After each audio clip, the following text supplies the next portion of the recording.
আসসালামু আলাইকুম। আমি সাকিব। আপনারা দেখতেই পাচ্ছেন এখানে আমি যেটি বিষয়টি নিয়ে আলোচনা করব সেটি হচ্ছে অত্যন্ত গুরুত্বপূর্ণ। আমরা বাংলাদেশের ইতিহাস ও বিশ্ব সভ্যতা ৯ম-১০ম শ্রেণীর যে বইটি আছে সেখান থেকে কোনো গাইড বুক কিংবা নোটবুক ছাড়াই রিডিং ধরে আপনাদেরকে এই ভিডিওটি বানিয়েছি বা সাজিয়েছি। এখান থেকে আমরা আশা করি যে ভালোই আপনারা একটা নাম্বার পাবেন।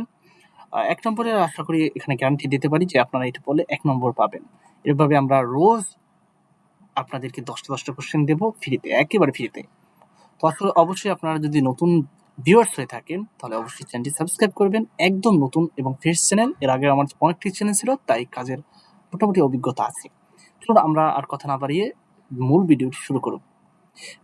প্রিয় দর্শক বা প্রিয় শিক্ষার্থীবৃন্দরা, আপনারা দেখতে পাচ্ছেন প্রথম কোশ্চেনটি হচ্ছে বাংলাদেশ কত বছরে যুদ্ধ করে, অর্থাৎ কত মাস যুদ্ধ করে। আমি যদি বাংলাদেশের যুদ্ধর কাহিনীটা বলি সেক্ষেত্রে আপনারা জানেন যে দীর্ঘ ৯ মাস পর্যন্ত যুদ্ধ করে। আর এই যুদ্ধটি শুরু হয় ১৯৭১ সালের ২৫শে মার্চ যখন কাল রাত হয়। তারপর থেকে এই যুদ্ধটি অনুষ্ঠিত হয়। এর ডাক দেয়, স্বাধীনতার ডাক দেয়, আপনারা জানেন যে আ জিয়াউর রহমান স্বাধীনতার ডাক দেয় কালুরঘাট থেকে একটি রেডিও বার্তায়। প্রিয় দর্শক, তারপর সকল বাঙালি ঝাঁপিয়ে পড়ে স্বাধীনতার যুদ্ধের জন্য। যাই হোক, তারপর ২য় নম্বর কোশ্চেনটি আসছে ব্রিটিশরা পাকিস্তানিরা কত বছর এদেশ শাসন করেছেন? অর্থাৎ ব্রিটিশ এবং পাকিস্তানরা মোট কত বছর শাসন করেছে? ব্রিটিশরা শাসন করেছে ১৯০ বছর। এক্সাক্টলি এই বয়সটা। যদি প্রশ্নে ১৯০ না থাকে সেক্ষেত্রে দেওয়া থাকবে প্রায় ২০০ বছর বা ২০০ বছর। তখন আপনারা ২০০ বছর তাকাবেন। আপনারা জানেন যে পলাশী যুদ্ধ হয় ১৭৫৭ সালে। ১৭৫৭ সালে ২৩শে জুন পলাশী যুদ্ধের পর মোটামুটি ব্রিটিশরা কোম্পানির শাসনাধীনেই প্রায় ১০০ বছর, অর্থাৎ ১৮৫৭ খ্রিস্টাব্দের পর্যন্ত, সিপাহি বিদ্রোহের আগ পর্যন্ত ভারত উপমহাদেশ চালিয়েছে। এরপর আরও ৯০ বছর ব্রিটিশরা ভারত উপমহাদেশে উপনিবেশ তৈরি করে। এরপর ১৯৪৭ সালে লাহোর প্রস্তাব বলেন বা দ্বিজাতি তত্ত্ব, যেটি মোহাম্মদ আলী জিন্নাহ দিয়েছে, তার মাধ্যমে দেশ বিভক্ত হয়। এই দেশ বিভক্ত হওয়ার পর পাকিস্তান এবং ভারত উপমহাদেশ নামে দুটি দেশ সৃষ্টি হয়। সম্পূর্ণ ধর্মভিত্তিকভাবে, অর্থাৎ মুসলমান এবং হিন্দু ভিত্তিকভাবে। যেহেতু পূর্ব পাকিস্তানে মুসলমান সংখ্যা ছিল, তাই এটি পাকিস্তানের অধীনে ছিল হাজার হাজার মাইল দূরত্ব থাকা অবস্থায়ও।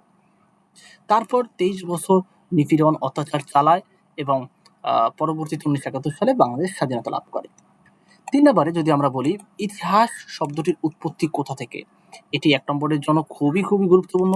এটি শব্দটির উৎপত্তি হচ্ছে ইতিহাস শব্দ থেকে, যার অর্থ ঐতিহ্য। আর এটি যদি আমরা সন্ধিবিচ্ছেদ করি তাহলে ইতিহাস যোগ হাস। তারপর ইতিহাস কি? ইতিহাস হলো অতীতের ক্রম বিবর্তমান ও ঐতিহ্যের বিবরণ। আপনি ইতিহাস পড়তেছেন আর ইতিহাস অর্থ কি সেটি জানবেন না, বা কি সেটি জানবেন না, সেটা অবশ্যই লজ্জাজনক। ৫ নম্বরে ঘটে যাওয়া ঘটনাকে ইতিহাস কে বলেছেন? এটি আমার কাছে একটু ইম্পর্টেন্ট মনে হয়েছে যে এই যতগুলো সংজ্ঞা আছে তার মধ্যে এটি লিখেছেন ডক্টর জনসন। তারপর ইংরেজি হিস্টোরিয়া শব্দের উৎপত্তি কোথা থেকে? ইংরেজি হিস্টোরিয়া শব্দটির উৎপত্তি গ্রিক হিস্টোরিয়া শব্দ থেকে, যার বাংলা অর্থ ইতিহাস। ৭ নম্বরে হিস্টোরি শব্দটি প্রথমে ব্যবহার করেন কে? খুবই গুরুত্বপূর্ণ। এখানে হিস্টোরি শব্দটি যিনি প্রথম ব্যবহার করেন তাকে ইতিহাসের জনক বলা হয়। তিনি আর কেউ নয়, হেরোডোটাস। আর তার জন্মস্থান অবশ্যই গ্রিক। ইতিহাস হলো বৈজ্ঞানিক এবং ধারাবাহিক বর্ণনা। কি বলেছেন? ইতিহাস রেফসান, যেহেতু বৈজ্ঞানিক ও ধারাবাহিক বর্ণনা আছে সেক্ষেত্রে এটাও আমরা ইম্পর্টেন্ট ধরে নিয়েছি। তারপর আছে যেটি খুবই ইম্পর্টেন্ট এবং এই দুইটার মধ্যে গলিয়ে ফেলায় সাধারণ শিক্ষার্থীরা, যে আধুনিক ইতিহাসের জনক কে? অবশ্যই আপনাকে মনে রাখতে হবে হেরোডোটাস হচ্ছে ইতিহাসের জনক, আর আধুনিক যিনি ইতিহাসের জনক সে হচ্ছে লিভ ফন ফন র্যাঙ্কে। এমন কোশ্চেন আসতে পারে লিভ ফন ফন র্যাঙ্কের দেশ কোথায়? সেটা হচ্ছে জার্মানি। আবার হেরোডোটাসের দেশ কোথায়? সেটা হচ্ছে গ্রিক। তারপর হচ্ছে ইতিহাসের উপাদান কত প্রকার? এটি আপনাদের এই চ্যাপ্টার থেকে অর্থাৎ ১ম অধ্যায় থেকে যদি আপনাদের কোশ্চেন আসে সেক্ষেত্রে এই যে ২ প্রকার লিখিত এবং অলিখিত সেটির মানে আপনাকে অবশ্যই জানতে হবে। কারণ এখান থেকে আপনারা বড় কোশ্চেন পাবেন অর্থাৎ প্রয়োগ এবং উচ্চতর দক্ষতা দুটোই পেতে পারেন। অর্থাৎ দক্ষতা এবং উচ্চতর দক্ষতা দুটোই পেতে পারেন। ইতিহাসের আমি যদি সংক্ষেপে আপনাদের বলি, ইতিহাসের উপাদান ২ প্রকার। একটা হচ্ছে লিখিত এবং অলিখিত। যদি লিখিত উপাদানগুলো বলতে থাকি সেক্ষেত্রে আপনারা কয়েকটি জিনিস পাবেন। সেটি হচ্ছে রাজাদের যে দলিলপত্র ছিল সেটি একটি লিখিত উপাদান। এছাড়াও নোটিশ যেটি ছিল সেটিও লিখিত উপাদান। এছাড়াও আপনারা আ লিখিত উপাদানের মধ্যে আরো যেটি পেতে পারেন সেটি হচ্ছে সাহিত্য, কাব্য এগুলো হচ্ছে লিখিত উপাদান বা শ্লোক। বিভিন্ন ধরনের শ্লোক ছিল তৎকালীন সময়ে অর্থাৎ প্রাচীন যুগে আপনার শ্লোকই হচ্ছে একটি নির্ভরযোগ্য উপাদান। আর অলিখিত উপাদান যদি আমরা বলি সেক্ষেত্রে যেটা লেখা হয় নাই। অর্থাৎ লেখা হয়নি কি আপনারা জানেন ইমারত বা স্মৃতিস্তম্ভ বা মুদ্রা বা শিলালিপি এই ৪ টা দিলেই আসলে এই ৪ টার বিষয়ে যদি আমরা বর্ণনা দেই, আপনারা জানেন যে প্রাচীনকালে আপনি বলতে পারেন যে প্রাচীনকালে অলিখিত উপাদানগুলো অনেক ছিল। তার মধ্যে অন্যতম হচ্ছে আ এই সবগুলো মুদ্রার মাধ্যমে রাজাদের নাম খোদাই এবং তাদের কত সালে তাদের জন্ম বা কত সালে তারা ক্ষমতায় আরোহণ করেছে এইসব বিষয়ে টোটাল তথ্য থাকে। এছাড়া স্মৃতিস্তম্ভ খোদাই করা থাকে। তারপর আ